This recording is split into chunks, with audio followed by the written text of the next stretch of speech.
28 अप्रैल 1988। इस दिन ऐसी भयंकर हवाई दुर्घटना हुई थी जिसने सबके होश उड़ा दिए। अचानक 24,000 फीट की ऊंचाई पर फ्लाइट की छत टूटकर बिखर गई और फ्लाइट तेजी से नीचे गिरने लगी। फिर क्या हुआ, आइए जानते हैं। दिन था 28 अप्रैल। रोज की तरह हवाई के हेलो इंटरनेशनल एयरपोर्ट पर यात्रियों की भीड़ लगी हुई थी। दोपहर के करीब 1 बजे अलोहा एयरलाइंस के फ्लाइट 243, जो कि एक बोइंग 737 प्लेन था, जो हवाई के आइलैंड्स के बीच लगातार ट्रिप्स कर रहा था। ये जहाज सुबह से लेकर अब तक 3 बार टेक ऑफ और लैंडिंग कर चुका था, इसलिए फर्स्ट टेक ऑफ के पहले ही प्लेन का इंस्पेक्शन किया जा चुका था और चौथी उड़ान के दौरान इस प्रोसेस को स्किप कर दिया गया। फ्लाइट के कैप्टन रॉबर्ट शोन स्टैमर के पास 8500 फ्लाइट आवर्स और फर्स्ट ऑफिसर मिमी थॉम्किंस के पास 8000 फ्लाइट आवर्स का एक्सपीरियंस था। इसके अलावा फ्लाइट में 5 क्रू मेंबर ने 90 पैसेंजर्स का वेलकम किया और दोपहर के करीब 1:25 पर फ्लाइट 243 ने हेलो एयरपोर्ट से उड़ान भरी। इसे काहलोई आइलैंड को क्रॉस करते हुए होनोलुलु एयरपोर्ट पहुंचना था और यह सफर सिर्फ 35 मिनट का था। यह जहाज पिछले 19 सालों से हवाई के आइलैंड्स के बीच उड़ान भर रहा था और इसने 90,000 फ्लाइट्स का रिकॉर्ड दर्ज किया था। प्लेन टेक ऑफ के 20 मिनट बाद एक फ्लाइट अटेंडेंट ने धीरे धीरे चलते हुए सभी पैसेंजर्स को चाय, कॉफी और नाश्ता देना शुरू किया, मगर अब भी सभी पैसेंजर्स ने सीट बेल्ट पहने रखा था क्योंकि फ्लाइट अभी धीरे धीरे ऊपर जा रही थी। सब कुछ सही चल रहा था, मगर 1:48 पर एक तेज धमाका हुआ और प्लेन बुरी तरह से लड़खड़ाने लगा। पायलट्स को ऐसा महसूस हो रहा था कि मानो कोई जहाज को पीछे खींच रहा हो। तभी फर्स्ट ऑफिसर मिमी थॉम्किंस ने पीछे मुड़कर देखा और उनकी आंखें खुली की खुली रह गईं, क्योंकि कोकपेट के दरवाजे के साथ जहाज की करीब 18 फीट लंबी छत टूटकर बिखर चुकी थी। इस टूटे हुए हिस्से का मलबा और कोकपेट में रखे इंपॉर्टेंट पेपर्स और कई छोटी मोटी चीजें उड़कर प्लेन से बाहर निकलकर आसमान में चारों तरफ उड़ने लगे।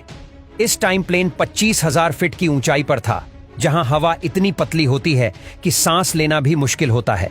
हालांकि फ्लाइट में अचानक डिकम्प्रेशन होते ही ऑक्सीजन सिलेंडर ऑन हो जाते हैं, जिसका मास्क चेहरे पर लगाकर पैसेंजर सांस ले पाते हैं, लेकिन ये सिलेंडर छत में लगे होते हैं। ऐसे में वो हिस्सा टूट के उड़ गया था, इसलिए वहां बैठे पैसेंजर्स के पास ऑक्सीजन सिलेंडर तक नहीं था और उनका दम घुटने लगा था। तेज हवाएं हर तरफ से फ्लाइट में घुस रही थीं और बॉडी से टकरा रही थीं। डिसेज की टूटी हुई छत में और दरारें पड़ रही थीं।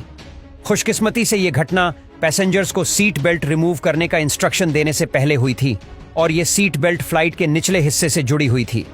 इसलिए छत उड़ने के बावजूद सभी पैसेंजर्स अपनी सीट से जुड़े रहे और अगर ऐसा ना होता तो तेज हवाएं कई पैसेंजर्स को उड़ाकर सीधा समंदर में फेंक देती, जिससे इनकी जान चली जाती।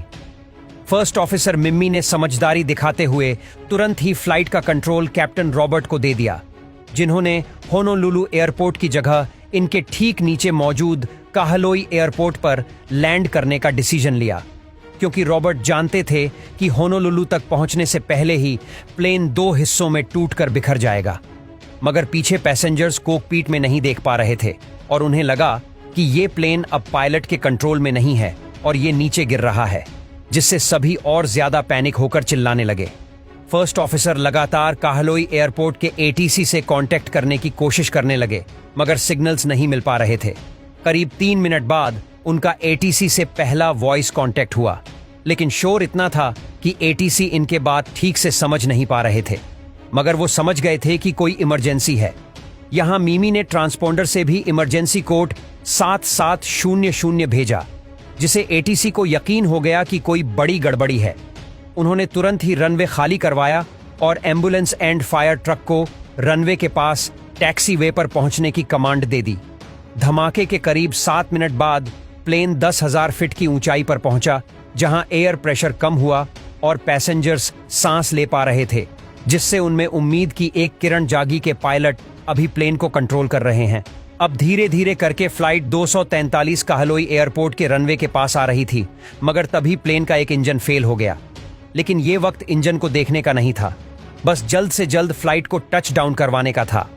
पायलट ने जहाज की रफ्तार को और कम किया, मगर वो इसकी स्पीड 1200 माइल्स पर आवर से कम नहीं कर सकते थे, क्योंकि ऐसा करने से प्लेन के आउट ऑफ कंट्रोल होने के चांसेस ज्यादा थे।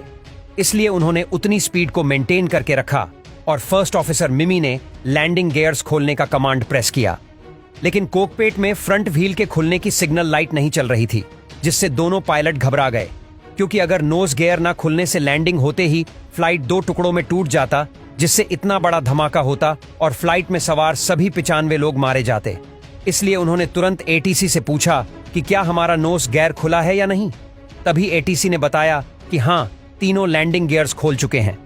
और 1:58 पर कैप्टन रॉबर्ट ने काहलुई एयरपोर्ट पर फ्लाइट 243 को सक्सेसफुली लैंड कर दिया, जिसके बाद सभी पैसेंजर्स को तुरंत एम्बुलेंस में बैठाकर हॉस्पिटल भेज दिया गया।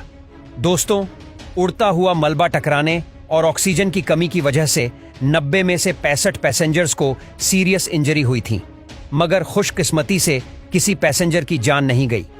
हालांकि जब यह हादसा हुआ तब 58 वर्षीय फ्लाइट अटेंडेंट सीबी लेंसिंग, जो पैसेंजर्स को चाहे कॉफी और नाश्ता सर्वे कर रही थी, उन्हें तेज हवाओं ने उछाल फेंक दिया था, जिससे उनकी जान चली गई थी और उनके बॉडी आज तक नहीं मिल पाए। मगर कैसे इतने बड़े प्लेन की पूरी छाती टूटकर बिखर गई? इस सवाल का जवाब ढूंढने के लिए जब इन्वेस्टिगेटर ने जांच करनी शुरू की, तब उन्हें एक लेडी पैसेंजर ने बताया कि जब मैं फ्लाइट में बोर्डिंग कर रही थी, तभी मैंने उसकी आउटर बॉडी के एक हिस्से में छोटी सी दरार देखी थी, मगर वो मुझे नॉर्मल लगी, इसलिए मैंने कोई रिपोर्ट नहीं की। जांचकर्ताओं को भी अपनी जांच में ठीक उसी जगह प्लेन में क्रैक आने का पता चलता है। इतनी ऊंचाई पर हवा में तेज दबाव के कारण इसी क्रैक से प्लेन की छत उखड़कर अलग हो गई थी।